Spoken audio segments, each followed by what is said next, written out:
Ada nggak Mbak jilid 3? Ada.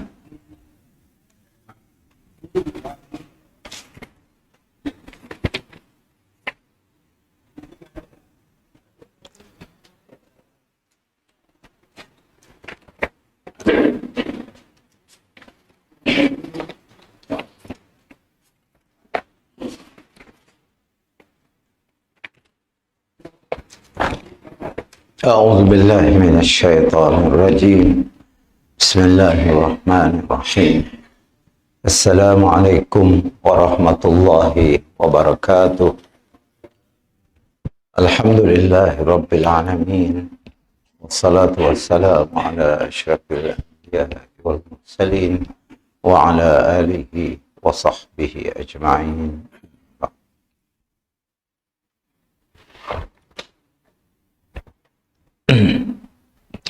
Syukur kepada Allah Subhanahu Wa Taala, malam ini kita memulai kitab Fiqhul Manhaji jilid yang ketiga. Di mana di jilid yang ketiga ini menumpukan bahagian hukum berkaitan dengan pertama ya, aiman, al-aiman, kemudian nuzur atau nazar, dan yang berkaitan dengannya. Kita di muka surat ya al-aiman. Sekali dengar macam nama orang, aiman. Aiman yang bahasa Arab memberi makna sumpah. Al-aiman atau al-yamin. Aiman ya pluralnya. Yamin ya nyempun singular. Ta'rif al-aiman. Apa ta'rifnya, definisinya? Al-aiman adalah kata jamak atau plural. Yamin. Yamin bahasa Arab kanan, belah kanan. Dalam Quran banyak ashabul yamin. Quran lah. Orang yang diberi catatannya di sebelah kanan. Yamin. Kelak di padang mahsyar ada 3 jenis cara memberi nota laporan kita yang lapor selamat kita hidup ya. Ada yang diberi di sebelah yamin, ashabul yamin. Ada diberi ashabus shimal, sebelah kiri. Ada yang ditikam saja. Okey. Jadi yamin tu banyak disebut di dalam Al-Quran Karim. Asal maknanya kita nangga di sudut bahasa berarti kekuatan. Ya, di sudut bahasa Arab. Yamin memberi makna kekuatan. Ini tersebut dalam firman Allah Azza wa Jalla, la akhadna minhu bil yamin. Pasti kami rentap dia dengan yamin, yakni tangan kanan dan kekuatan. Kanan saya memberi makna kekuatan. Ya, di segi bahasa. Karena tangan kanan kita tu yang lebih kuat daripada tangan kiri. Dan fungsinya pun lebih berbanding dengan fungsi tangan kita di sebelah kiri. Makanya mempunyai kekuatan yang agak lebih. Dalam syair juga disebut, apabila mana-mana bendera diangkat demi keagungan, ia akan disambut dengan yamin. Maksudnya dengan kekuatan. Diambil dengan sebelah kanan. Okay. Dan menunjuk bahawa tangan kanan itu mempunyai kekuatan lebih berbanding dengan tangan kiri. Ya, di segi bahasa. Yamin juga digunakan dengan makna tangan kanan. Tadi kekuatan. Lantaran padanya terkandung segala kekuatan. Ia juga diguna dengan makna sumpah. Itu yang akan dihurai kita kelak. Yamin yang memberi makna sumpah. Yamin yang memberi makna sumpah. Iaitu apabila disandarkan, dikuatkan dengan perkara yang diagungkan. Kalau kita memuliakan sesuatu misalnya, agung, kita menganggap sesuatu yang benar, kita selalu bersumpah. Angkat tangan kanan. Demi Allah. Okey. Pakai tangan kanan. Saya ada orang pakai kerek kanan. Okey. Dengan tangan kanan. Sumpah dinamakan sebagai yamin. Kena. Kerana ketika bersumpah setia, orang Arab akan memegang erat tangan kanannya. Tangan kanan tu. Orang erat. Yang terlibat dalam sumpah tersebut. Budaya orang Arab dulu macam ni. Misalnya bersumpah jangan angkat tangan kanan. Menggenggam tangan kanan. Demi Allah. Macam ni. Okey, dia bersumpah. Itu di sudut bahasa. Di sudut istilah pula. Istilah yang akan kita gunakan dalam hukum yang berkaitan yang akan kita pelajari nanti. Dari sudut istilah al-aiman erti mengukuhkan kata-kata yang tidak sabit kebenaran kandungannya dengan menyebut salah satu daripada nama-nama Allah Azza wa Jalla. Bersumpahlah. Kita nak menguat sesuatu supaya orang percaya. Kita biasanya pakai perkataan demi Allah. Ayat sumpah. Ayat yamin lah. Bahasa Arabnya wallah, wa tallahi, wa billahi.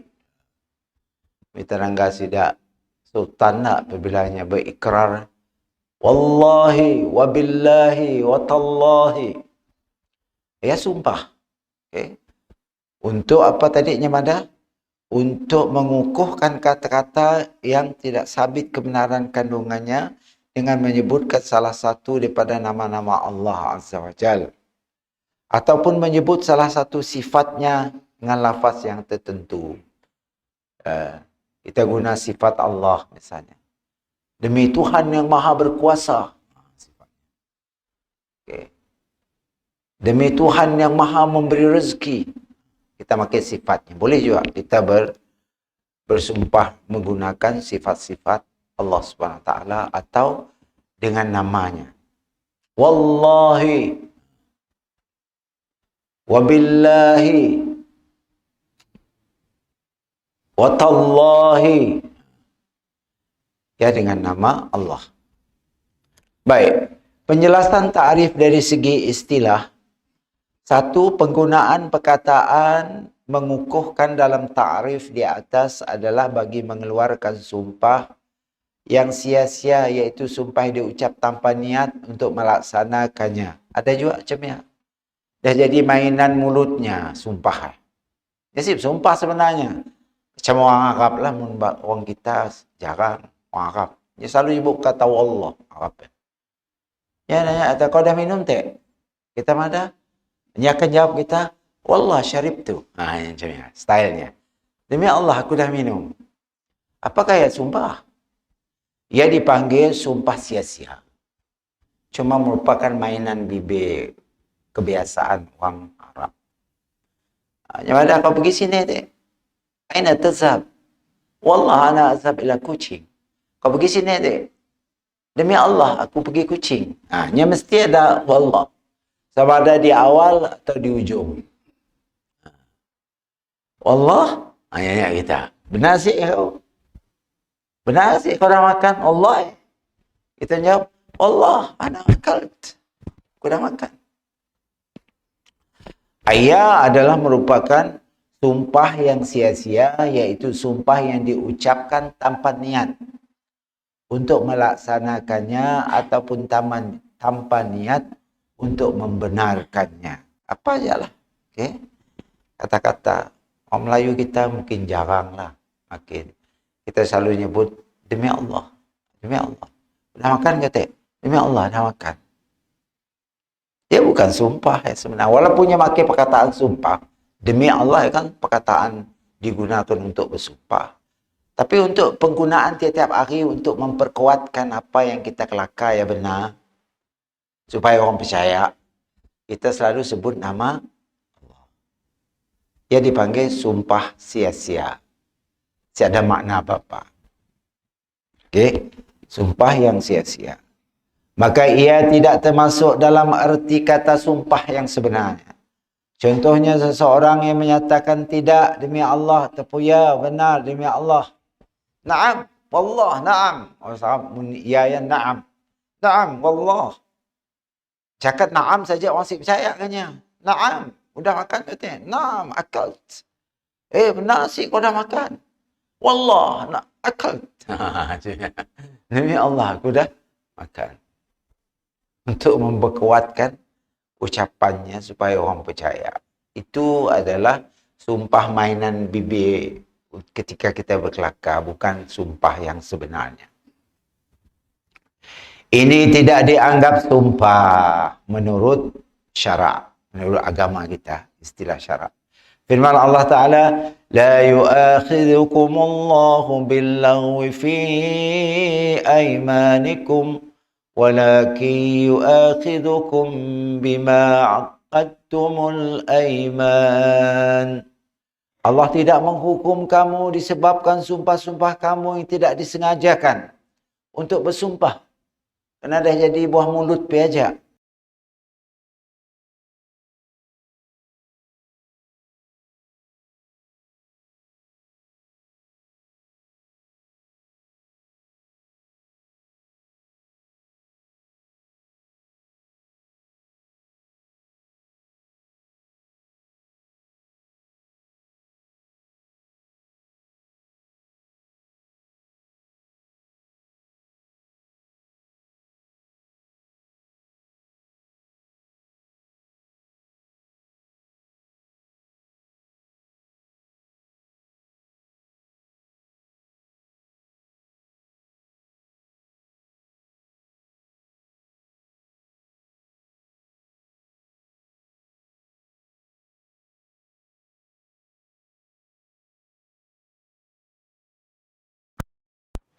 Okey, sumpah yang melibatkan hukum syarak.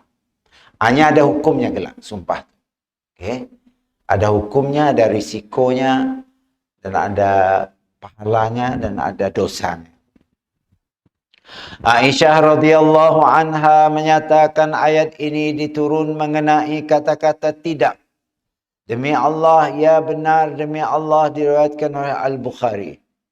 Abu Dawud menyatakan Aisyah radhiyallahu anha menyatakan sungguhnya Rasulullah telah bersabda, wa kalamur rajulu fi baitihi kalla wallah wa bala wallah.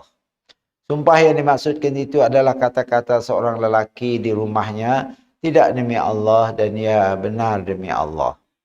Hadis ini disahihkan oleh Ibn Hibban, lihat kitab Mawariduz Zaman ila Zawaid Ibn Hibban. Habislah kita berkaitan dengan penjelasan yang pertama, berkaitan dengan ta'rif di segi istilah. Kita lihat nombor 2 di bawah ya. Penggunaan perkataan yang tidak sabit kebenaran kandungannya dalam ta'rif di atas adalah untuk mengeluarkan kata-kata yang sabit kebenaran kandungannya secara pasti, seperti kata demi Allah saya pasti akan mati misalnya. Boleh tak macam ni? Mati kan nang tetap, confirm. Kau sih bersumpah kan, kau bersumpah kan mati nang confirm. Okey. Artinya bersumpah mensabitkan sesuatu yang sudah confirm bakal berlaku terhadap semua makhluk. Demi Allah, matahari pasti akan terbit esok hari misalnya mana dia. Nangnya matahari setiap hari terbit. Kenapa perlu kau bersumpah? Sememangnya itu telah pun pasti terbit. Ini semua bukanlah sumpah juga.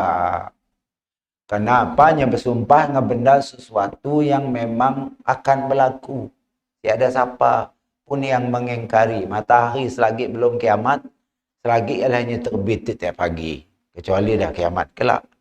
Yang beralih terbit di sebelah barat, ia lain cerita lah. Tanda-tanda kiamat. Dia juga kematian.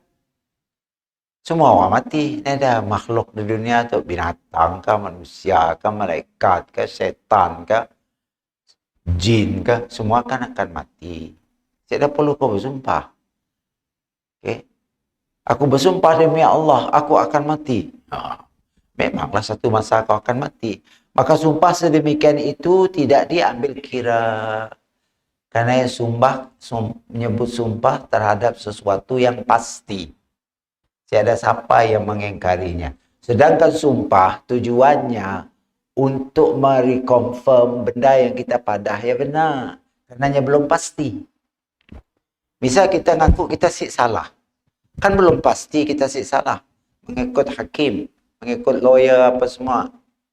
Cukup bukti-bukti ternyata kita bersalah. Kan belum pasti. Maka di sia kita bersumpah, demi Allah, saya tidak mengaku melakukan kesalahan tersebut. Saya tidak bersalah. Kalau kau tidak bersalah, tunjukkan bukti. Sumpah aja sih Edi. Mesti dengan bukti bahwa kau ni si bersalah. Itu biasanya berlaku di mahkamah. Termasuk dalam pengertian sumpah ialah sumpah terhadap perkara yang telah berlaku seperti kata-kata, demi Allah saya tidak melakukan begitu, atau demi Allah saya telah melakukannya. Ya, benda telah berlalu. Ini berdalilkan firman Allah, yahlifuna billahi ma qalu. Mereka bersumpah dengan nama Allah bahawa mereka tidak mengatakan sesuatu yang buruk terhadapmu. Surah At-Taubah ayat 74. Begitu juga sumpah boleh berlaku terhadap perkara akan datang. Seperti seorang berkata, demi Allah saya pasti akan melakukannya. Ada sumpah yang benda telah lalu, ada sumpah yang benda akan datang. Benar kau si melaku benda ya? Wallah, aku si akan melaku benda ya di masa yang akan datang. Kan sumpah dimulainya dengan sumpah. Contohnya sabda Nabi diriwayat oleh Abu Daud, wallahi la aghzuwanna Quraisya. Demi Allah saya pasti akan menyerang kaum Quraisy. Baik, hukum sumpah daripada sudut syara atau boknya nyebut tentang hukum. Jadi sumpah tadi ada macam-macam. Ada sumpah yang sia-sia, ada sumpah yang cuma merupakan mainan mulut saja. Ada sumpah yang serius, ada sumpah yang perkara yang akan datang, perkara yang dah pasti, ada sumpah terhadap perkara yang tengah berlaku, yang telah berlaku dan yang akan datang. Apapun jenis sumpah ya, kita lihat hukum sumpah daripada sudut agama. Boleh sih kita bersumpah. Ya, ada kerja lain, bersumpah ya kerja. Nyapa pula, nyapa semua disumpah. Walau apa pula, tapi yang guna nama Allah. Dan satu peringatan kita, sumpah saya boleh nyebut nama lain. Mesti nama Allah atau sifat. Demi Rasulullah sih boleh. Syirik. Ada orang kita dengar, demi Allah, demi Rasulullah sih boleh. Demi Allah aja. Rasulullah manusia apa? Okey, sumpah mesti nyebut nama Allah atau nama sifat Allah. Nama selain demi ibu bapakku, boleh. Demi suruh sejoli, boleh. Boleh. Okay. Demi Al-Quran, boleh. Quran bukan Tuhan. Okay. Nya Tuhan aja enggak boleh.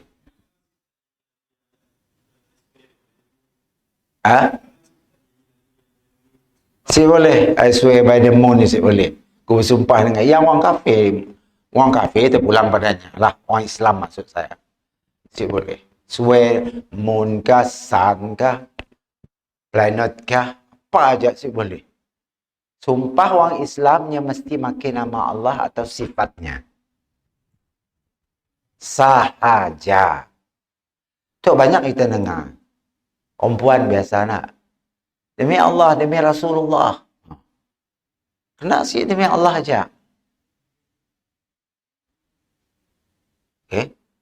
Rasul ya kan manusia sama macam kita. Cumanya dilantik jadi Nabi dan Rasul. Dia sama macam kita. Makhluk dicipta. Allah adalah pencipta. Maka kita bersumpah dengan nama pencipta kita. Siapa? Allah Subhanahu Wa Taala. Nyajak yang berautoriti untuk disebut ketika bersumpah. Kadang-kadang ada raja bersumpah di masa pelantikan agung. Kan? Dia nyebut nak, demi Allah, wallahi, tallahi, wabillahi. Kena saya sebut, demi kemuliaan anak aku sebagai raja. Kena saya sebut macam ni. demi kemuliaan kami keturunan raja-raja Malaysia, bersumpah. Boleh. Mau boleh itu yang guna macam ya. Atas nama dirinya mulia sebagai raja-raja dah bertahun-tahun. Baik. Umumnya bersumpah adalah makruh hukumnya. Bersumpah yang pun hukumnya makruh. Jangan diajarlah selalu bersumpah. Ini berdasarkan firman Allah Azza wa Jalla, وَلَا تَجْعَلُوا اللَّهَ عُرْضَةً لِأَيْمَانِكُمْ. Dan janganlah kamu jadikan nama Allah dalam sumpah kamu sebagai benteng. Sikit-sikit wallah, sikit-sikit sebagai benteng. Walaupun kata-katanya pembulak. Nya nak supaya orang percaya dengan nak pembulaknya ya, pakainya nama Allah. Kau curi tak nak? Wahai benarnya curi. Wallah aku si curi. Kan yang mengguna nama Allah dah salah. Yang mengguna salah, melindung dirinya, engkahnya nama Allah supaya orang percaya. Itu satu dosa dalam Islam. Okay. Sebab bersumpah tu boleh sebarangan. Kalau kita memang benar-benar 100% ada bukti, ada apa, bahawa kita si bersalah, baru kita bersumpah. Kalau ni si jangan main. Dosa si pasal-pasal. Maksudnya janganlah kamu banyak bersumpah dengan nama Allah, sebabnya ada kemungkinan orang yang bersumpah tidak mampu melaksanakan sumpahnya. Wallahil azim wa tallahil azim, aku akan jadi orang baik esok. Pastikah kau dapat melaksanakan sumpah kau ya? Maka jangan membiasakan diri dengan benda kedaya. Kelak ujung-ujungnya kau dah bersumpah, tiba-tiba kau siap melakukan kebaikan esok. Kamu dosa. Dosa. Karena kau dah nyebut nama Allah saja. Karena sumpahnya mesti guna nama Allah Subhanahu wa taala. Harmalah radhiyallahu anhu berkata, saya mendengar Asy-Syafi'i, Imam Syafi'i radhiyallahu an berkata, aku tidak pernah bersumpah dengan nama Allah sama ada aku benar ataupun dusta. Kata Imam Syafi'i sebagai contoh kita. Karena buku tu bukunya mazhab Syafi'i. Nya si pernah bersumpah. Kenanya tahu sumpah tu boleh memudaratkan. Mungkin kita si terkabir, si ingat untuk melakukannya, kita akan berdosa. Apalagi kalau sumpah yang berkaitan dengan benda-benda yang akan datang. Aku bersumpah aku akan aku bersumpah demi Allah, aku akan beri kau tiba-tiba si Adi beri. Datang hati lokek si Adi beri. Dah, berdosa. Okey? Berdosa.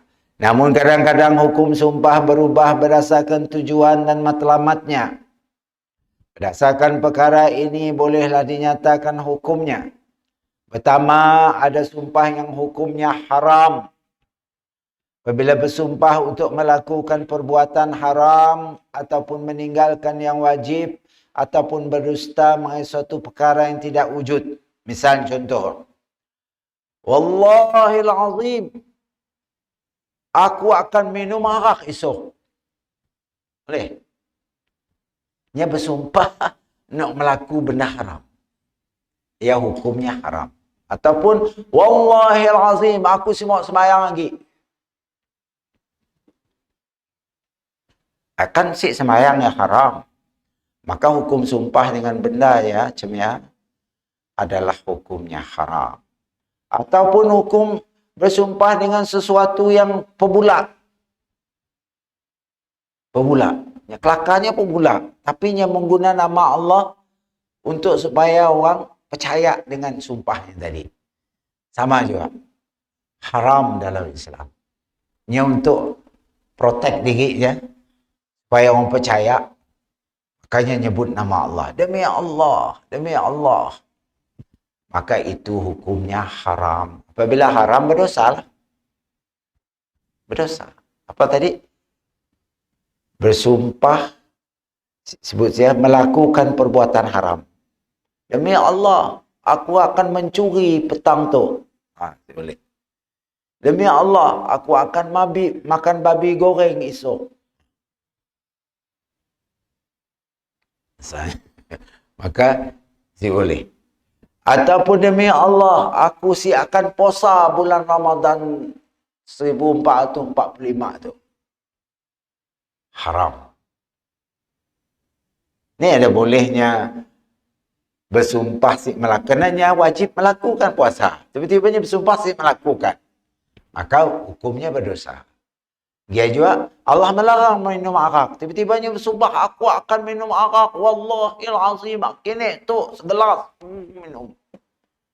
Si boleh. Karena minum arak haram dalam Islam. Kau si boleh bersumpah nak minum arak. Karena minumnya dilarang dalam agama. Maka si boleh kau bersumpah. Mau kau bersumpah juga, kau berdosa dan hukumnya haram.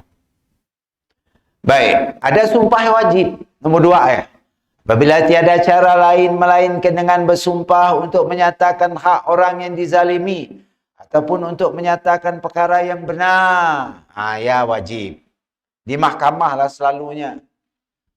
Kita dah cukup bukti. Kemudian kita bersumpah, angkat tangan.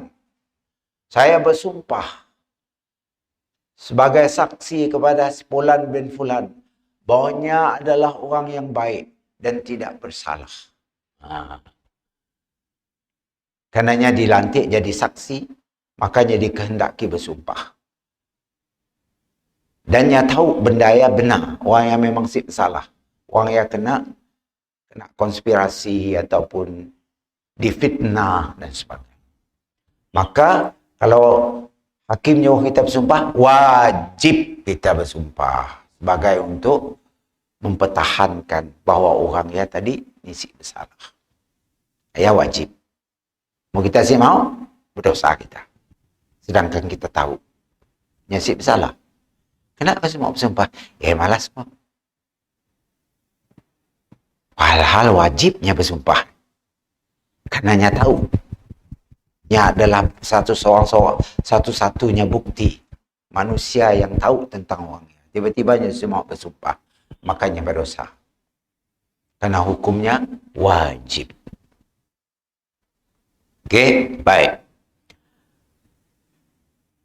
Atau menyatakan perkara yang benar. Apa aja lah, asal benda benar, benda betul, benda memang confirm betul, kita wajib bersumpah sama ada untuk mempertahankan diri kita dengan bukti-bukti atau mempertahankan orang lain kita sebagai saksi.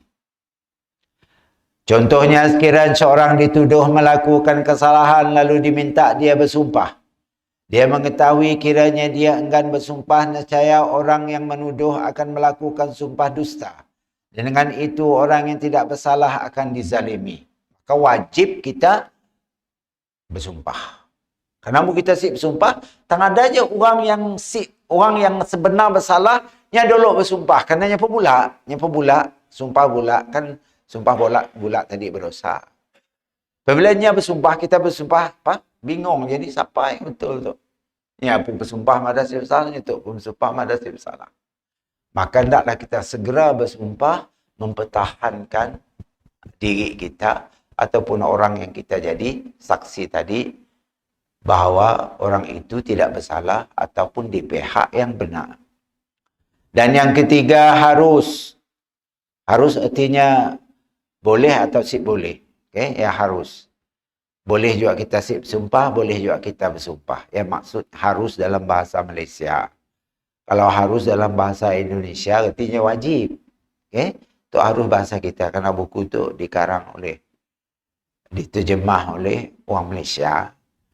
Apabila untuk melakukan perkara ketaatan atau menjauhi maksiat atau menunjuk ke jalan benar ataupun melarang daripada kebatilan, contohnya Nabi yang diriwayatkan oleh Al-Bukhari, fa wallahi la yamallullahu wa tatamallu. Demi Allah tidak akan jemu sehinggalah kamu yang jemu. Boleh bersumpah. Demi Allah, dan dalam perkara apa tadi? Perkara melakukan perkara ketaatan. Demi Allah, aku akan melakukan ketaatan kepada Allah insya-Allah. Boleh. Okey, boleh. Ya harus saja. Okey, bukan wajib, bukan haram tapi harus. Atau demi Allah aku akan menjadi orang yang taat insya-Allah misalnya.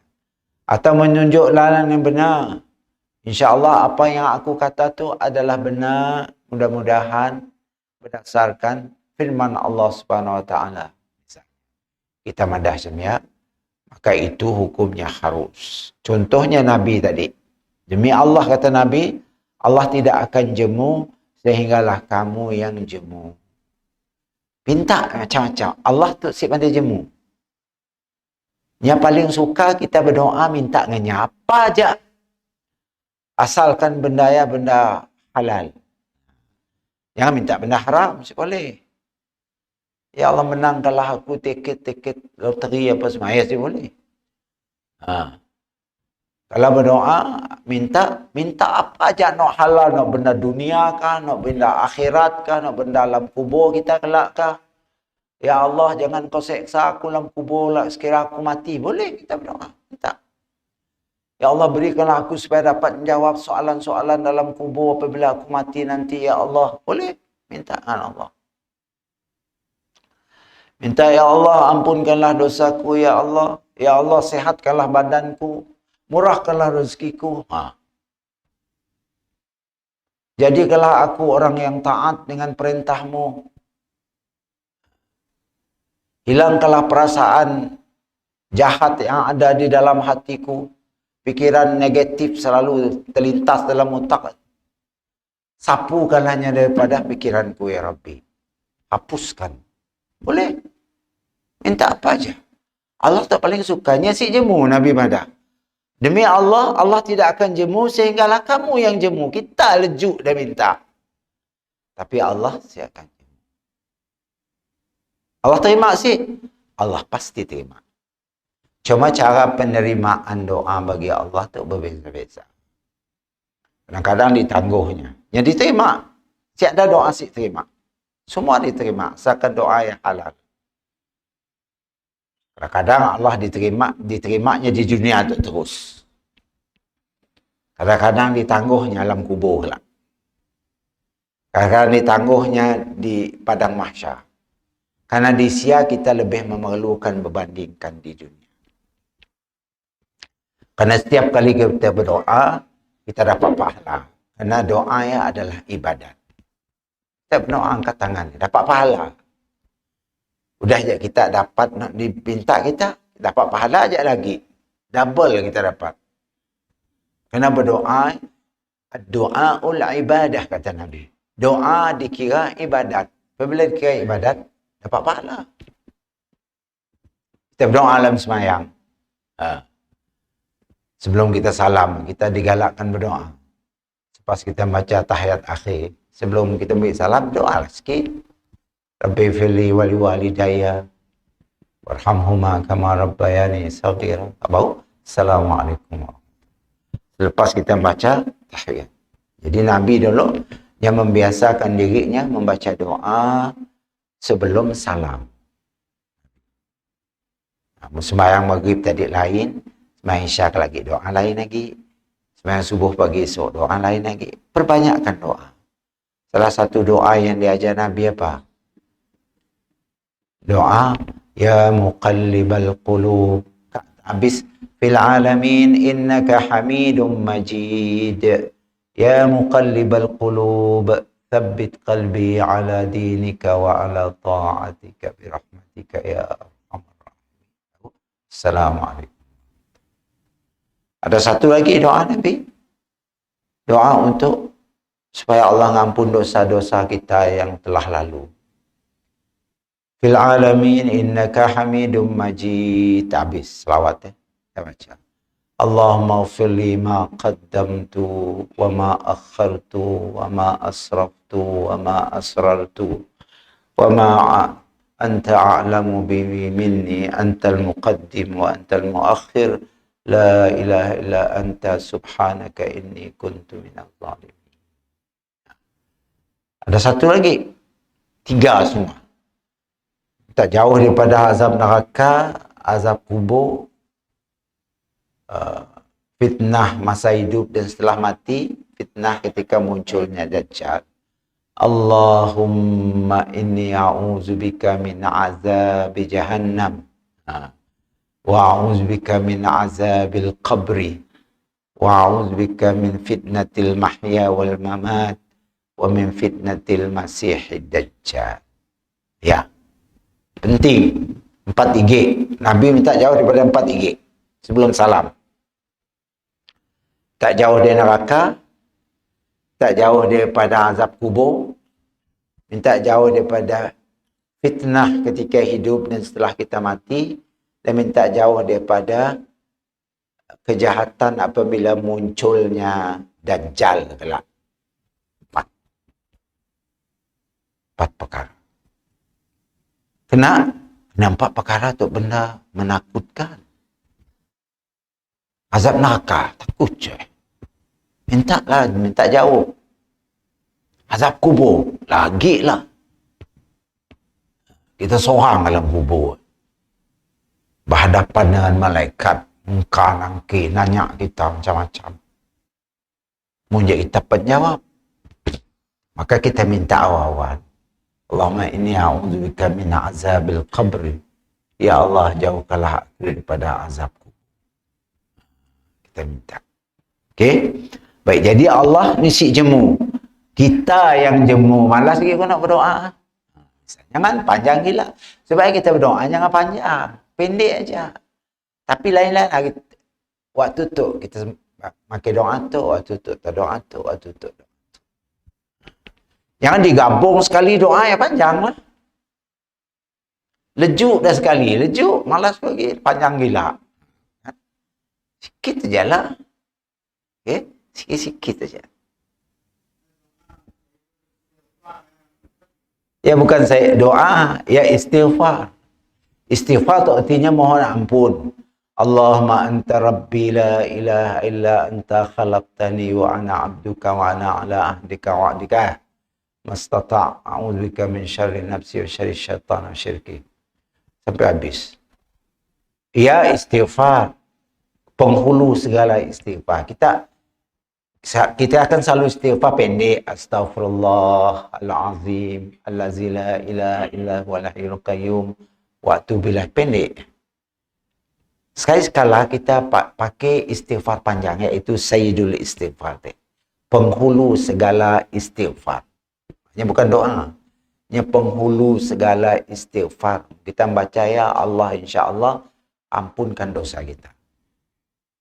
Ya teh, Allahumma anta rabbi la ilaha illa anta khalaqtani wa ana abduka wa ana ala ahdika wa wa'dika mastata'. A'udzubika min syarri nafsi wa syarri syaitan wa syirkihi. Sampai habis. Nah, baca ya. Ulanglah 2-3 kali kah sehari tu. Kita baca 3 kali kah, 7 kali kah, 10 kali kah sehari tu kita baca. Istighfar penghulu sayyidul istighfar tadi. Sebelum salam, si ada Nabi contoh baca ya. Biasa ya dibaca selepas salam. Adapun doa nok 3 sebut saya tadi, ya confirm Nabi baca sebelumnya salam. Pertama, tadi doa minta Allah kuatkan hati kita supaya hati kita tu tetap Islam. Kita tahu, mungkin ni bila-bila masa hati kita bertukar, aku nak jadi Kristian je hari tu. Misalnya, contoh, wala'iyahzubillah lah. Kerana Allahnya, bila-bila masa benda yang boleh berubah. Maka kita takut hati kita berubah. Kadang-kadang pengaruh kawan, pengaruh persekitaran, pengaruh media maksa dan sebagainya. Internet, apa semuanya. Kadang mempengaruhi pikiran kita, membenarkan benda-benda syirik dan sebagainya. Maka kita mintalah. Ya muqallibal qulub, thabbit qalbi ala dinika wa ala ta'atika. Wahai Tuhan yang membolak-balikkan hatiku. Tetapkanlah hatiku dalam agamamu dan dalam mentaatimu. Baca ya. Doa ya. Atau sikit lagi doa nak sebut saya tadi. Ya Allah, ampunkanlah dosaku yang telah lalu. Allahumma firli ma qaddamtu Wa ma akhartu, dan dosaku yang terbaru, terkini. Wa ma asraftu, ampunkanlah doaku yang melampaui batas dulu, masuk ke biak-biak dulu. Wa ma a'lantu, ampunkanlah dosaku yang aku polah secara terang-terang.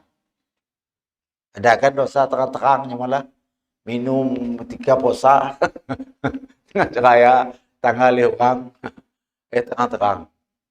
Wa ma asrartu, ampunkanlah dosaku yang aku bertapuk ngolahnya. Ada aja nak bertapuk lah. Aku kena nak tapuk lah. Ampun juga dosa nak aku bertapuk.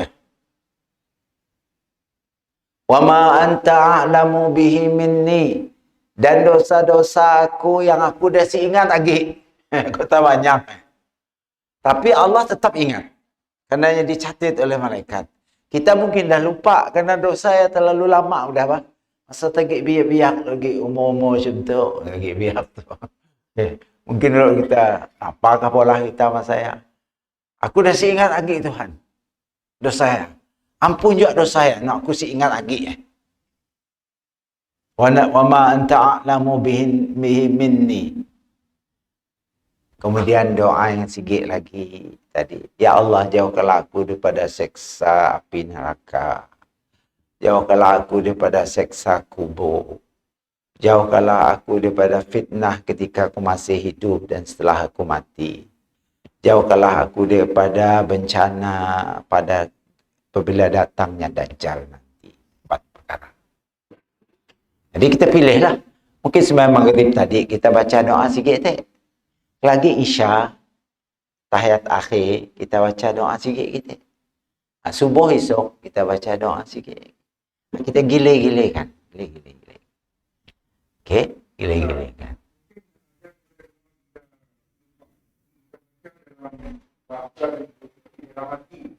Boleh. Dalam hati boleh. Dalam hati boleh. Ada setengah pendapat kata makai mulut pun boleh. Tapi perlahan. Perlahan. Ke mulut bahasa Melayu pun boleh. Tapi perlahan. Ada fatwa. Kini itu madah boleh. Karena hadis Nabi madah, bacalah mana-mana doa yang kamu mau sebelum salam. Nabi kan tahu, bukan semua orang pandai bahasa Arab. Khususnya negara-negara bukan Arab, non-Arab macam kita tu. Bukan semua orang pandai. Habis perintah Nabi untuk orang Arab aja kah? Si kata fatwa ulama ini tu. Banyak ada ustaz-ustaz nada macam ni. Boleh pakai bahasa Melayu tapi kecilkan suara supaya si didengar oleh orang lain di tepi-tepi. Kita sebut. Kalau terlintas dalam hati tadi pun ya bagus lagi. Okay? Terlintas dalam hati. Kadang-kadang terlintas dalam hati si tersusun. Karenanya lintasan, bah. Si tersusun seperti mana kita melafazkannya. Beza nak. Sama. Apabila kita melafaz dengan benda yang terlintas di hati ya, si tersusun rapi benda ya. Okay? Karenanya dalam hati kita. Maka setengah ulama berpendapat boleh pakai bahasa apapun bahasa kita sebelum kita salam dengan suara yang perlahan. Okay? Minta sesuatu yang kita si pandai nak nyebut pakai bahasa Arab. Macam ni. Kerana nunggu kat semayang lah macam ya. Boleh juga nunggu kat semayang. Nak berdoa. Tapi kita perlu ingat doa dalam semayang lebih afdal daripada doa lepas semayang. Sebab ya Nabi nya berdoa sebelum salam. Lepas salam jarang Nabi berdoa. Kecuali apabila dipinta ada sesuatu berlaku, tidak imam jemaah minta, bawanya. Munisi, dia berdoa sebelum salam.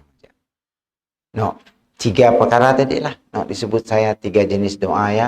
Memang confirm ada disebut dalam hadis tentang 3 doa yang dibaca oleh Rasulullah SAW sebelum baginda memberi salam. Jadi kita coba mencontohinya lah. Okay? Baik. Kemudian kita lihat tadi maksud perkataan fawallah la yamallullahu hatta tamallu ya. Maksudnya Allah tidak akan lalai daripada mengganjari amalan kamu, melainkan jika kamu meninggalkan amalan itu. Disebabkan kamu melampau berlebih-lebihan memaksa diri. Melakukannya menyebabkan kamu jadi jemu. Karena dalam Islam tu, kita jangan nak mula benda sesuatu ibadat, akhirnya jadi menjemukan kita. Mula terlalu panjang, mula terlalu macam rasa terpaksa. Jangan. Kita hendaklah mula sesuatu dengan reda, dengan ikhlas, tanpa ada terpaksaan. Bawa kita sik jemu, induk kita mula. Okay? Ya maksud ayat itu tadi. Azan kah? Maka setakat ajak dulu. Wallahu a'lam bis-shawab. Aqulu qawli hadza wa astaghfirullah li wa lakum. Assalamualaikum warahmatullahi wabarakatuh.